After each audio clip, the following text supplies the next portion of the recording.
All right, we are going to calibrate the car adapter after just doing a house key. First thing you want to do is put that in there, tighten this red valve right here at the bottom. Next thing, you take your space bar here, put that in here. You may have to loosen any of these brackets here. Doesn't matter the length, just make it nice and flush. I always in advance will take off the key cutting bit right there and put on the second probe if you have one. That way this will be a whole faster process. So just one little Allen screw with this long adapter, with this long Allen wrench here, and that gets tightened. All right, now here on our touch screen, we are going to go to setup. All right, we are going to measure the distance between the clamp or the probe. This is the most important part of the calibration process. I do have both the probes on now, not the probe and the cutter. This will make it way faster when it's time to go through the whole process. Again, most important thing when doing this is that you want to make sure that the measuring tool measures once through both the probe and the key cutting portion. Otherwise, like it did right now, if it remeasures, you're going to have to redo this whole process again, which can take 2, 3, 4, 5 times until it goes all the way through on the very first pass. So it already did it. We're going to have to make sure that we do this whole process over again, and that way it confirms that it has saved the proper key cuts or the proper calibration. So it's beeping at us now, changing us to change the adapter. I've already did that, so all I have to do is hit the touch screen. That's why I keep both probes in when I start this process.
So you hear that triple beep at the end of the successful calibration of whatever side that is. So since I was just measured a bunch of times, we'll then click the same distance button, click the touchscreen again, and hopefully it will go through on the very first measurement on both the probe and the key cutting option, and then we will be done. If it doesn't, like I said, this can take 2, 3, 4, 5 times. It's just time consuming, but that's what you have to do to make this thing calibrate properly.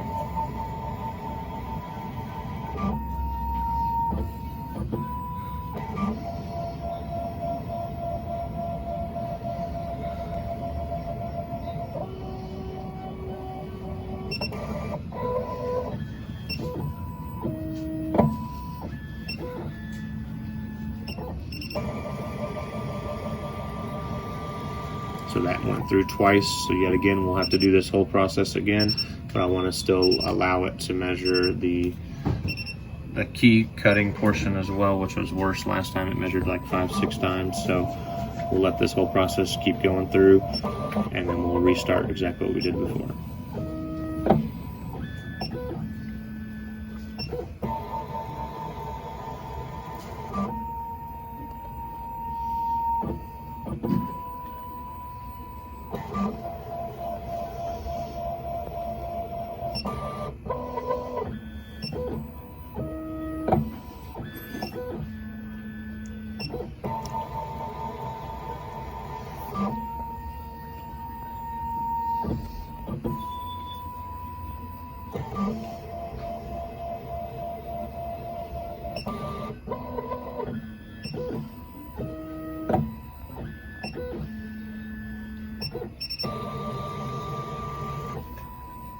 Alright, so there's less times this time, which is great. So we'll do the same thing again. Okay, so this is my 5th time doing this. I wanted to show you guys what a successful calibration looks like on the distance cutter here. It's going to go through one measurement on each.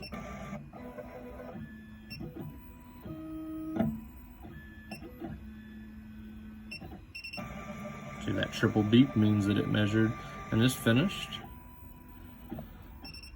Like I said, I have both of my probes on here, so all I have to do is hit the touchscreen again. It's going to measure our second probe where the key cutter normally is.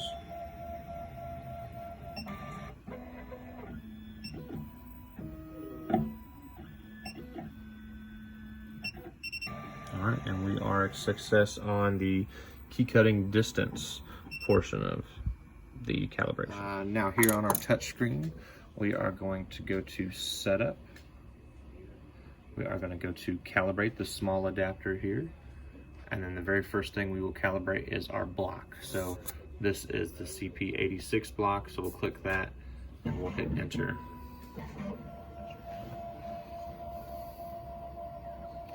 One thing you want to make sure with all of these things is this needs to only measure one time. If it measures more than once, you have to redo the exact same process you're doing now until it goes through on the first pass.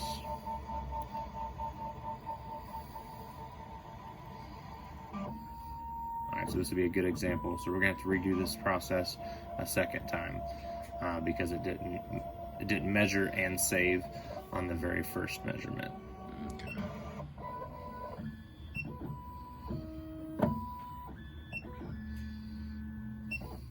Alright, so when you hear that 3 beeps, that means it did it correctly.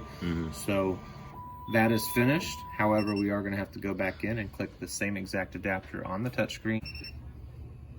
Again, since it didn't go on the first time, we'll click the same CP86 adapter, and hopefully it will go through the first time.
Alright, try this one more time here. Well, hopefully this is the last time.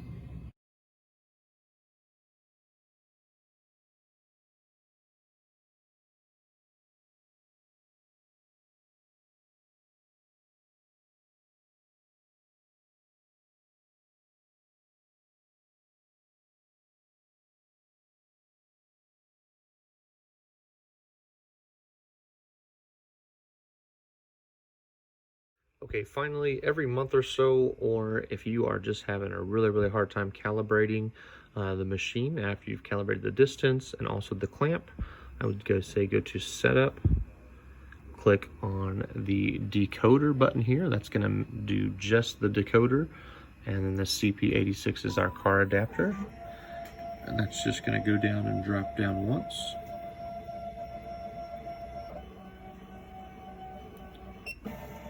And this will measure the distance between the probe tip and the actual adapter. And we will do the same exact thing for the cutter. I have the CP86. I have the cutter adapter on right now currently as well.